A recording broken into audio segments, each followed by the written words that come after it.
Welcome to Prepared for Parenthood, the podcast for hopeful, expectant, and new parents with little ones up to age 5. I'm your host, Dr. Stephanie Dueger, a psychotherapist, author, educator, parent coach, and married mother of 2. On this show, we'll discuss everything from the most up-to-date practicals of best supporting your young children, to thriving in relationship as a family, to more surprising topics around the psychology and development of babies from conception through age 5. So sit back, relax, and enjoy. I'm thrilled to have you here today.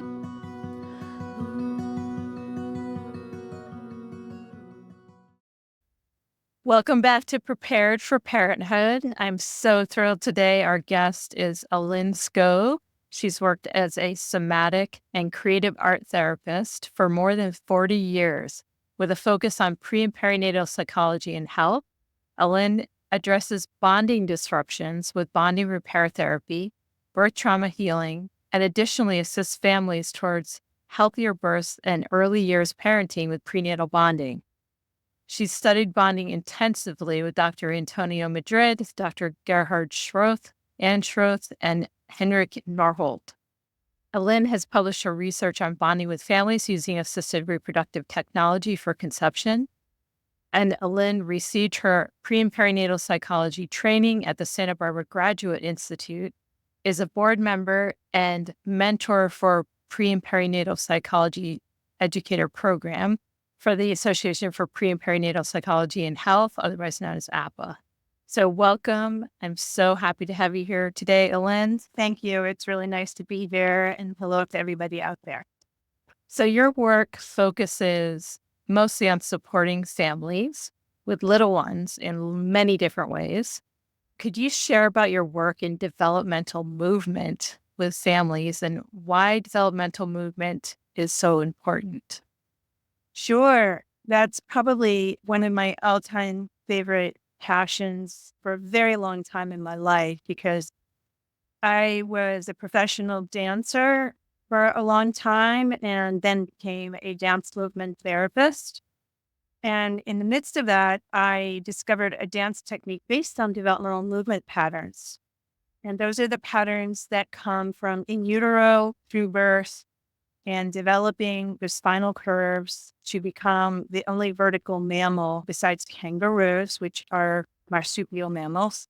We're the only vertical mammals to walk on 2 feet. And interestingly, I would say one of my biggest inspirations in that realm is that I grew up with an invalid father who had 15 spinal surgeries and procedures throughout my childhood and adulthood. So this spine was unspoken awareness in my family life in a huge way, just huge. So when I started to learn about certain realities, like the spine in a human infant is not fully formed. It has all the number of vertebrae, just like we have 10 toes and 10 fingers, hopefully, when we're born. This spine doesn't have the natural curves that create the physics that allow us to be vertical. And when we're born, our head is bigger than our tushy, which is very heavy to hold up. That's why we can't sit up or be vertical right away. All these developmental movement patterns, which include beginning to lift the chest, and a lot of people know yoga, so I say cobra pose is really starting to develop some of the spinal curves and the strength in the system. Creeping, which is sometimes called army crawl, crawling, rolling, grabbing the feet into having baby pose. These are all things that are working to develop the muscles and the spine so that eventually when a baby can find its way to sitting on its own, it's created a center of gravity. It's grounded its feet and found its center, and a real sense of self-accomplishment, connecting what Martha Graham, the modern dancer, used to say, connecting us between heaven and earth. And there's spinal integrity. I don't think anybody ever enjoys having back pain. And when we have back pain, we're very grumpy and we can't think clearly. We aren't as tuned for our social emotional engagements. Having a healthy spine is really crucial I probably should have been a chiropractor. And what I love to do is help parents in groups through tummy time and baby yoga, learn about the developmental movement patterns, learn about some do's and some stay away from practices so that their babies are developing with the most integrity in their body that they can. And even things like creeping, the army crawl, develops huge strength in the chest. It's why they use it in the army and martial arts, that move. And that develops the muscle tone for speech and language development. So that if you're all caved in and have low tone, you can't speak very well. But if you are really in your body, you can start to project. I did not change my volume at all this now. I don't know if we could hear the change, but I just changed my posture. So these things really affect how we are in the world and our earliest sense of self-accomplishment and self-identity.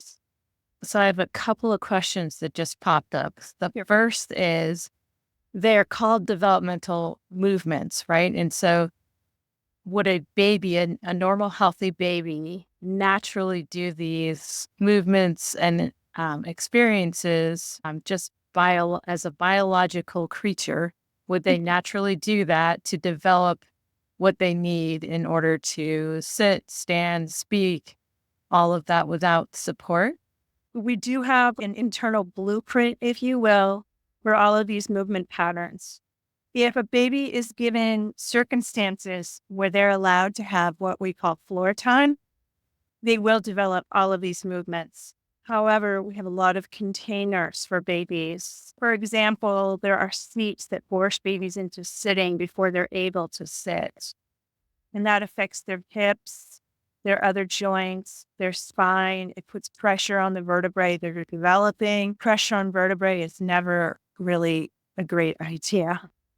And a lot of these containers, usually they're seats of some type, they're great if you need to do the dishes, a load of laundry, take a shower if you're a parent. But to be honest, my most favorite container that creates safety for a baby is a playpen, like a big fenced in area, depending on the size of your home, so that a baby can safely move around in floor time. Otherwise, they will certainly do it all on their own. The second question that popped up, especially I would think since the pandemic, lots of people working from home, if they were fortunate enough to be able to still work during that time.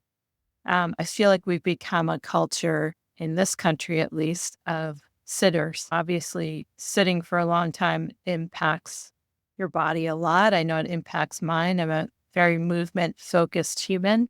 And so I think about how does the developmental movement process continue as an adult, and how does it impact us as humans, as adults, as parents when we're sitting a lot? And you spoke to the emotional piece that's tied into, for example, back pain. How have you seen things change, or how are they impacted by the excessive sitting?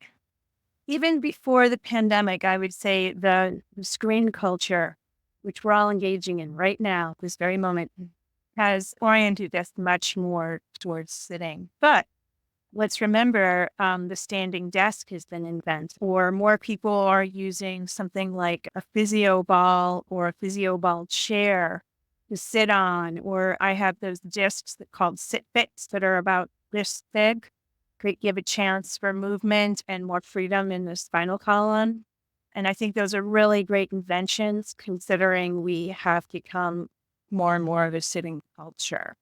Prior to the pandemic, also, we had huge increase in yoga in the United States. And even in gyms, I had a trainer once who was calling developmental movement primary movement.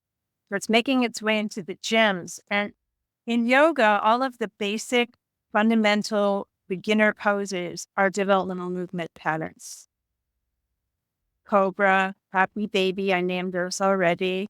Being on all fours, creeping is more of a mobile thing, but I've seen lots of babies plank and do down dog.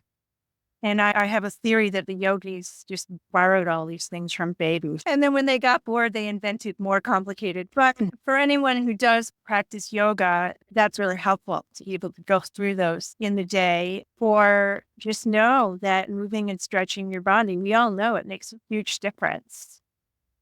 Yeah.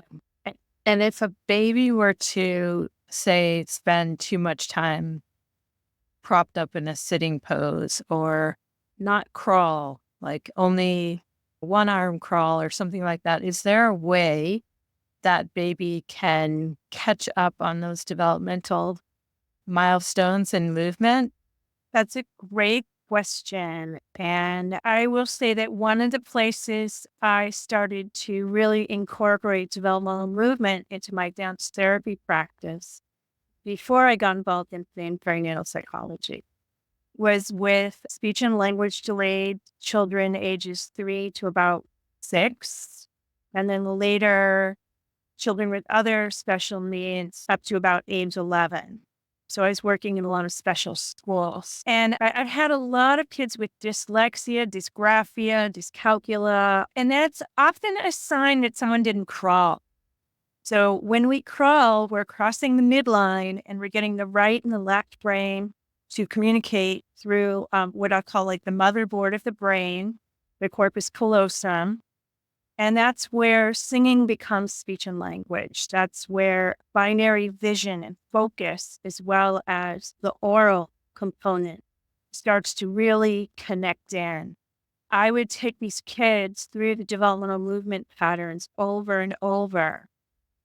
And you have to make it fun because kids are so smart, they won't do anything unless it's fun. And they loved doing it. And it started to rewire the nervous system and rewire the brain. It's a matter of habit and creating new habits. For your average child with, say, dyslexia, how long might it take for them going through the movements? Years and years, months and months? There's so many other compounding factors with a human being, Stephanie. I can't actually give you an answer on that. But I do want to add that in the 1980s, when I had started to learn about developmental movement, and I was interning in a psychiatric facility in Baltimore, Maryland, I had a client who had experienced a stroke. She was a grown woman in her 50s or 60s. And we started using the developmental movement patterns. I was trying to see if I could help tap into other parts of her brain. So later, this became a brain gym concept. If anyone's heard of brain gym, since we don't use such a huge percent of our brain, the developmental movement patterns can tap into places, pre-verbal places. And we got that woman talking again. That was pretty exciting. Ellynne, you also have a class for parents about understanding their newborn in the 4th trimester, meaning the first 3 months post-birth, that you offer to the parents prior to having their baby, so in the 2nd or 3rd trimester. What are the pieces you feel like are most supportive of the parents as they're getting ready to welcome their little one that you teach in this class? Just so you know, I often have newborns in that class too, which is really good because then the babies put me to the test. And I always hope and pray that I can put my money where my mouth is. The first thing I do as we're going around a circle of parents is I ask the birthing parents what kind of activity that person, I'll say she for right now, she has been doing in the pregnancy, because that's going to create a movement imprint. And I also am curious about any auditory imprints. Maybe the birthing parent is also a singer or a speaker. Maybe the other parent is one of those things. And so the baby in utero is being imprinted with different movements, different sounds. And how can we use those to help the newborn nervous system settle? I like to really remind parents that a newborn's nervous system does not know how to regulate. We're trying to find tips and tricks, so to speak, to make the process of calming an unsettled baby easier and more effective. Find out what someone's been doing, and then I will often give demonstrations. So I live in a big city where a lot of people walk. Walking is a pretty surefire imprint for parents in the city I live in. So I will show them how to take walking and turn that into something for the newborn to be able to settle. So instead of, sorry, you're going to have to pretend I have a baby here. I should have brought a doll. Most everybody is like settling a baby, jiggling it like that, which is pretty much what the baby's feeling in the watery womb environment almost all its time. But if we do a little bounce, like a walk feeling,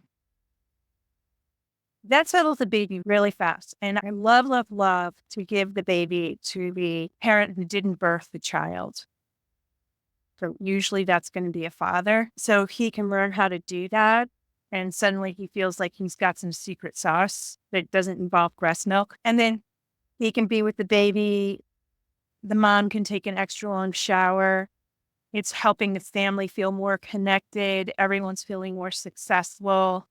The couple is feeling more in sync together. That's really important. I like to look at what I'm going to call prenatal imprints and how we can apply them into life. And I like to teach the Dunstan baby language, the 5 baby cries, so that if even a parent can identify 2 or 3 out of the 5 and understand what the baby's asking for, it makes a world of difference. There was a time I was teaching early Head Start parent visitors, so these are professionals, about the Dunstan baby language. And it turned out that this group was mostly Orthodox Jewish women who had all had between 5 and 11 children already.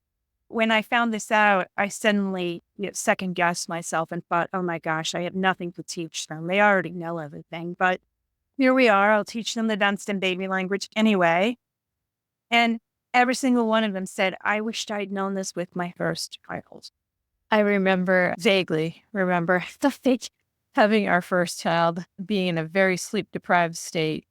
And my husband and I had this little whiteboard. And in order to help ourselves, we wrote down all the possible things that our daughter might be asking for that she couldn't yet verbalize. She was verbalizing very well in her cries, but we were trying to decode them like hungry, tired, wet, in pain, trying to figure out. We just go through the list. Okay, does she have a wet diaper? Is she hungry? Is something hurting her? Does she have a diaper rash?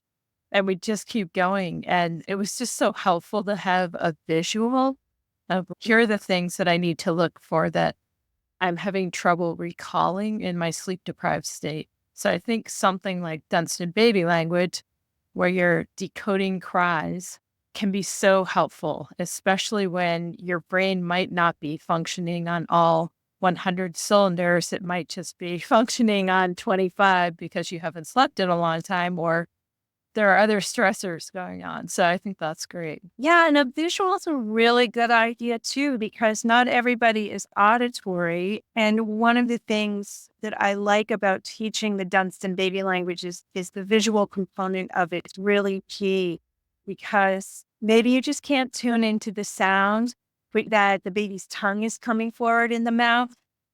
And that's another signal of being hungry. Or you hear and sense that something's stuck in the baby's chest.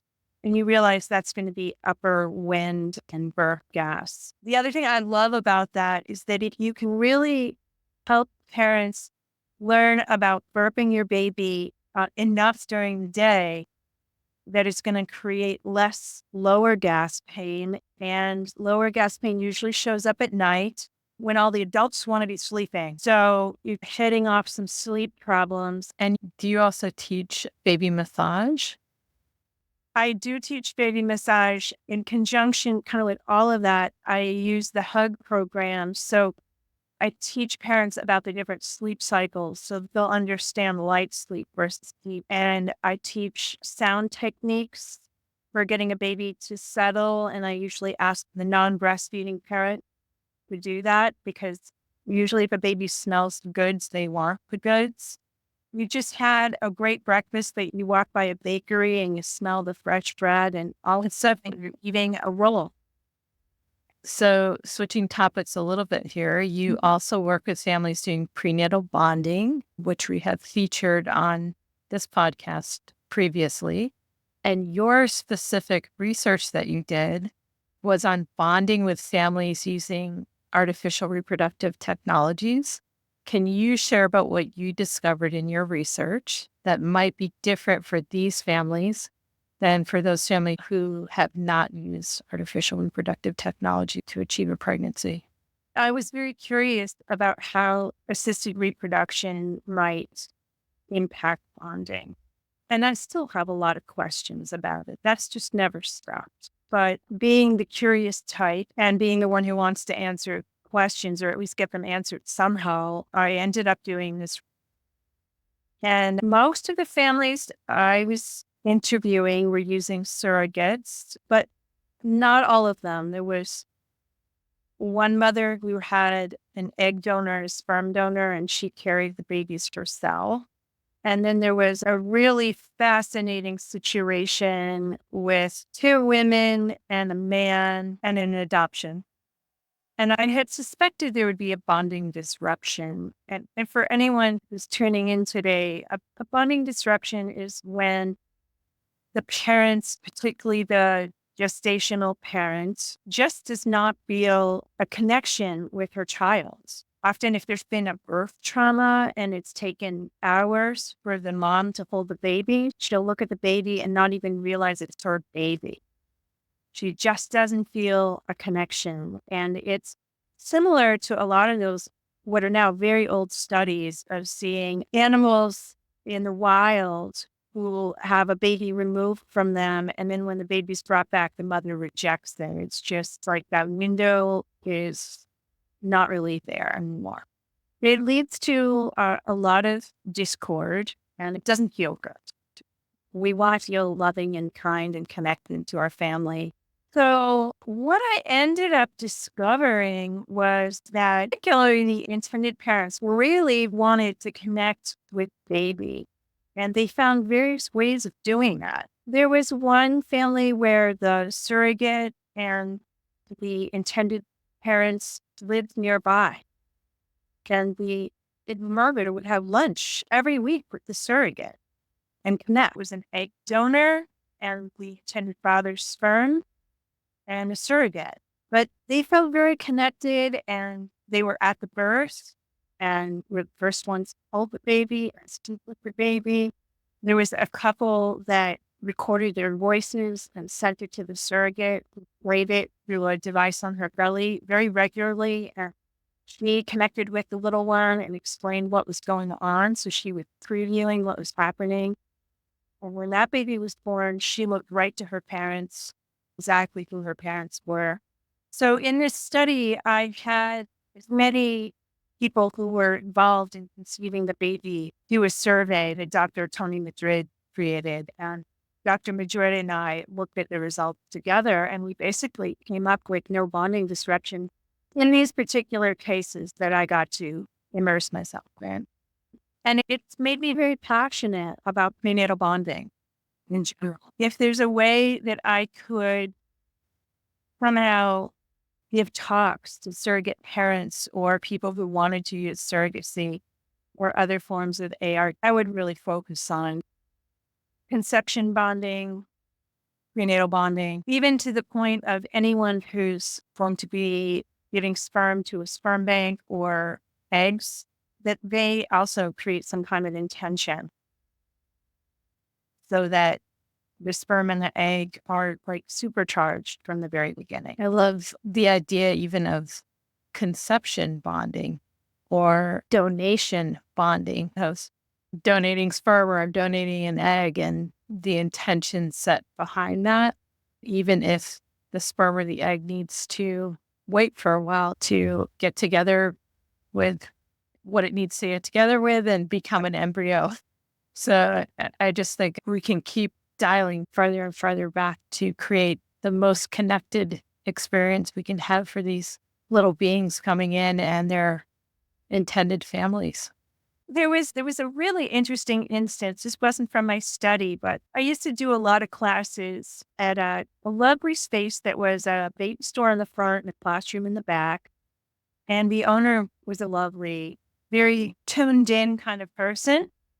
And I was leaving for the day, and she said, "Oh, Lynn, I'm having embryos implanted tomorrow. Do you have any suggestions for me?" And I knew that she and her husband had a sperm donor because they had an older child, and I had heard the story of her husband. And so I asked her, "Is your husband going to be there at the implantation?" And she said, "No." And I said, "Okay, he needs to be there." And she wanted to know why. And I said, "If you were conceiving a baby in the birds and bees fashion, he would obviously be there, and he's going to be the father." So I think I'm wary of using the word energetic, but I'm going to right now. In an energetic way, that embryo needs to feel both parents present when it's going into your body. And I said, and furthermore, tonight, I would like you and your husband to find some way of reaching out to that embryo and welcoming it into your worlds, whether you make love via sexual intercourse or you want to make a drawing together or a little welcoming altar or cooking a dinner for that baby, just whatever you want to do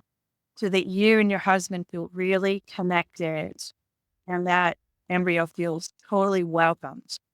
So she said, "Oh, that makes total sense." But it hadn't made total sense 20 minutes earlier. And you have some books nearby that you had showed me earlier. What are a couple of your favorites that are supportive for parents through this whole process of conceiving and gestating and birthing and parenting a new little being coming into the world? Be really honest, some of this depends on your orientation. So the first book I'm going to pull off is called The Conception Mandala, Creating Techniques for Inviting Your Child into Your Life. I love this book because an invitation is really a nice thing to get. How excited do we get when an invitation comes? Rarely in snail mail anymore, but that's even more special. Or an email, or even a phone call or text. "Hey, come on over. We're having a party tonight. Hey, come on over. We'd like to have a child." And what's great, it's not a very big book. That's also a bonus for some people. On a similar note, this book is pretty old by now. It's called The Tibetan Art of Parenting. And there's a lot of really interesting concepts that the Tibetans use from before conception into early childhood. And when I was in Dharamsala, India in 2019, this book was all over. And it was fascinating to talk to some of the Tibetans there and see how they were just seamlessly employing all of these. Certainly, one of my all-time favorites is Lisa Raphael, Gary Malkin, David Serenda's book, Safe in the Arms of Love, which has a lot of pre and perinatal psychology info directly written for parents. And it's in very easy to grasp language. If you're oriented to considering that babies have spiritual souls, there's a whole host of books, Voices from the Womb, Baby Talk to Me, What All Spirit Babies Want Their Mamas to Know. I certainly spoke or attempted to speak to the spirit of my granddaughter when she was in utero on a very regular basis. And then to give homage to my mentor, Dr. Madrid, he has a book called The Mother and Child Reunion.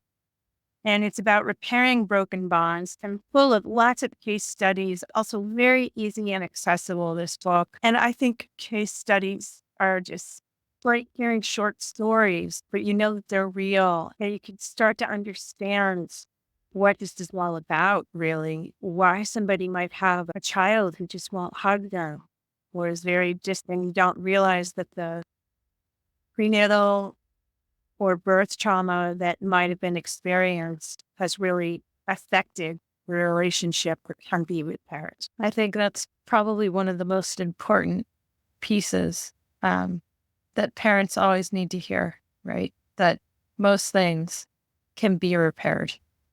Not everything, but I would say the majority of things can be repaired. And so we're not ever expected to be perfect parents. I don't think that's ever the intention, as hard as we might try to do our very best. If you mess up, as all parents do, there are ways to help support that. And even if the thing is not your fault, right? Like something that happens during birth or postpartum, or there's an accident or something that is obviously not your intention and not your fault, those things can also be repaired. I love leaving listeners with that little tidbit of there are things you can do and there are professionals out there who can help you. So we've been speaking with Ellynne Skove. Thank you so much for sharing all of your wisdom. And I'm wondering if, given that you work in all these different capacities with expectant and new parents and their little ones, why do you feel like this work is so critical? Why work with this specific population and babies coming into the world? I think about this a lot because so many people get into a field because they had an injury or something themselves. For example, my own daughter is now a hypermobility specialist, and she has a hypermobile spine, which threw her in the hospital in her early 30s. She's a professional dancer, and she retrained her body. And so now she's a specialist in that, which makes total sense. I've never been able to pinpoint exactly if there was an incident that got me involved in this. What I would say is I've just always been a very curious person. I've always been a body-mind person. And I truly believe that your conception on is like the absolute foundation of who you are as a human. And we all know if you don't have a good foundation, the house will collapse eventually. Interestingly, tomorrow I'm going to do a home visit with a bedbound elder woman in her 80s who wants to do birth trauma healing. She has a challenging relationship with her adult daughter, and it's a little too late in the game to do bonding repair therapy with someone who's already in her 50s. So the client really wants to tie up some loose ends before she passes. And that's a really amazing thing. She knows she needs to address something. So granted, she doesn't have a little teeny baby anymore, but she can still reach out to the baby she had in her womb. There are many women I work with who have had a bonding disruption who have not really cleared their womb space from past grievances, whether that's sexual trauma or miscarriage or abortion.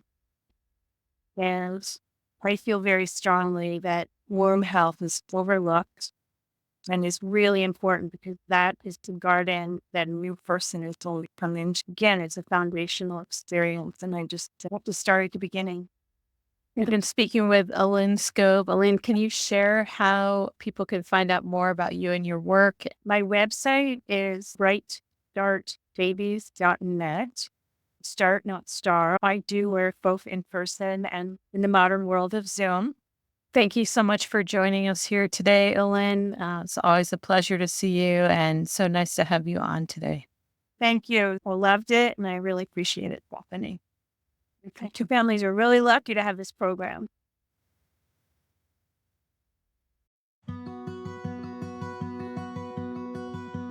Thank you so much for listening to the Prepared for Parenthood podcast today. I hope you found this episode educational, informational, and conversational, and that you'll join me again for another episode soon. If you enjoyed listening to today's podcast, I'd very much appreciate if you would rate, review, and subscribe. If you're interested in more information related to today's podcast, or are looking for parent coaching or courses, you can find my information in the show notes or online at preparedforparenthood.com.